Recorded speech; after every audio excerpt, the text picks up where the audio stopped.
In this video, we're going to talk about two words that have the same pronunciation, 在.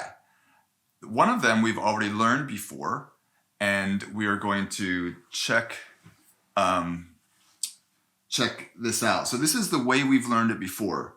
It's a location phrase, and if it's a location phrase by itself, saying the subject is located somewhere, is somewhere, then it looks like this, like 我在上海. 我在上海 means I am in Shanghai.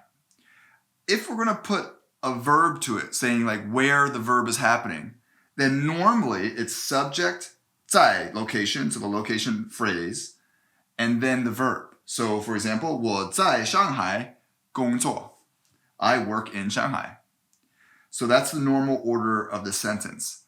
However, there are certain verbs where the 在 can and tends to follow the verb. So it's like verb 在 rather than the location phrase, rather than location phrase verb.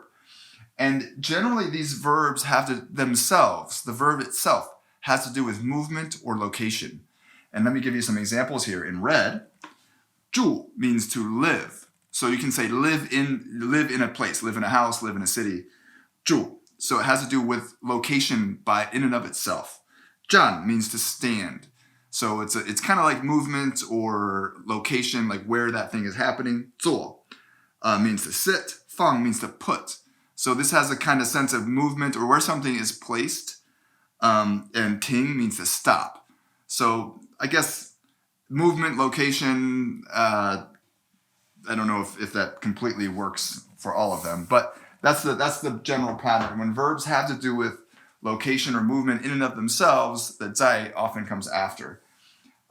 If that explanation, the movement location thing, doesn't fully work for you, it doesn't fully make sense with the examples I give, then you can just say, hey, just memorize them. You know, which verbs are like that. If Chinese people do it, you can do it too. So that's the way it works. Here are some examples. 书放在桌子上吧. So this is a topic first sentence. So 书 is kind of like it's like book. This book. 放在桌子上吧. Put it, it's kind of like saying please, or, you know, please doesn't say please, but the ba makes it into a light command. Put it on the table. 桌子上 is table. So we have the 放, put, where? 在桌子上, on the table. So I'm taking a book and I'm moving it to the table. So it's like 放在那儿. Does that make sense? And then we have 我住在纽约州. I live in New York State. 我住在纽约州. So again, the 住, the 在纽约州in New York City, not New York City, New York State, comes after the 住. Now this doesn't necessarily have to, but it tends to go that way. Here we have 站在椅子上. 椅子上 means on the chair. 椅子 is table, a chair. 上 is on. And then 不安全 means not safe. So this would be standing on the chair is not safe. That's what that means. But the thing I'm illustrating here is the stand on the chair rather than on the chair stand. So certain verbs can do it. I would say don't over apply this construction or this way of doing it with the 在 phrase after the verb. Basically kind of learn them on a one-by-one basis. There are some patterns, and maybe over time you can kind of intuit why certain things are the way they are. But basically just kind of learn with this verb you can put it after. Otherwise it goes before. And that will help you a lot. Now we're going to talk about another 在 in the next video.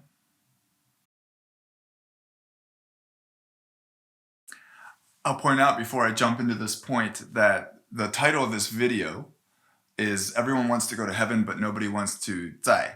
It's a play on words because nobody wants to die. It's the title of a song, and I'll put the description I'll put a YouTube link to show you can listen to the song if you wish, if you're interested in knowing about that song.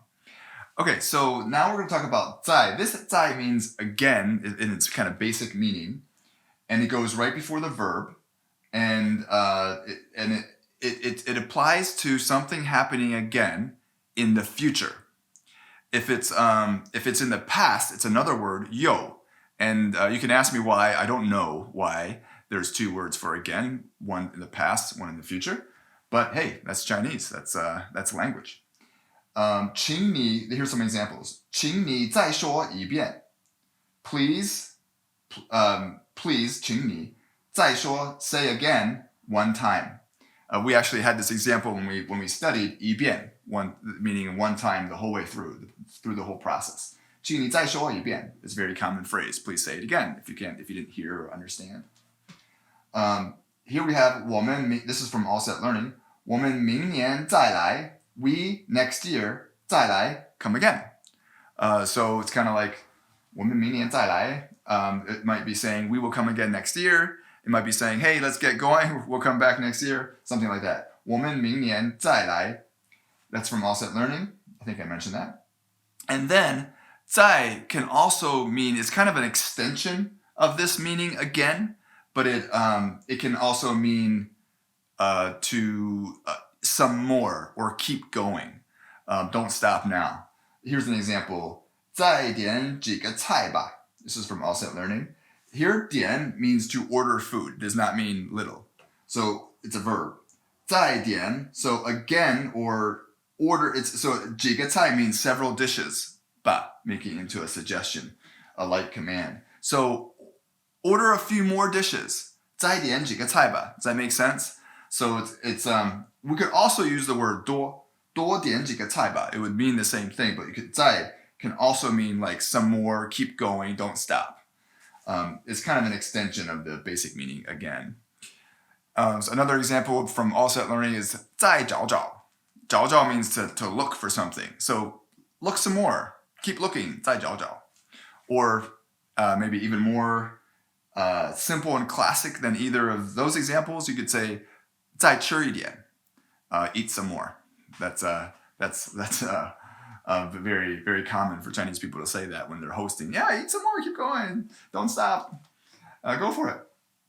Now, I want to point out, and you might be thinking, okay, so this 在 has the same pronunciation as the location phrase 在.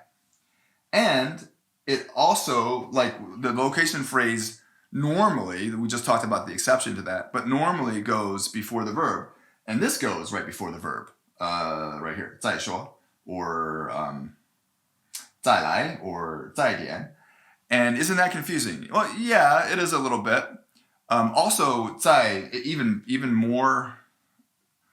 more similar to this like sound is when the other 在 means to something is currently happening. 我在吃饭. I am currently eating. And so that could potentially be more easily confused because the location phrase has a whole location phrase to tell you it's a location phrase. But when it's I kind of messed that up. I meant to say not to reference the location phrase at all, but just to talk about the continuous action. 我在吃饭. 我在看书. I'm reading a book. So how do you know when it's again, and how do you know when it, like when you're speaking, when you're reading it, it's a different character. It should be super clear. But when you're speaking, listening, how do you know which one it is? And usually context makes it clear. If you look at these examples, it doesn't make any sense to understand the other 在. Like if I say we next year are currently coming, that doesn't make any sense. You can't be currently coming next year. You can only be currently coming right now. If you say 再点几个菜吧. You should be ordering right now. That doesn't make any sense, right? It means again. And the same with that, it wouldn't make any sense. So usually it doesn't make sense to insert the other meaning into a statement. But even if it were possible that they could be confused in one particular sentence, usually in the broader context, what a person means is clear. So that is, we had 在 location phrase coming after a verb, and now we talked about 在 again in the future. Great work. One more video. We're doing it. Woohoo!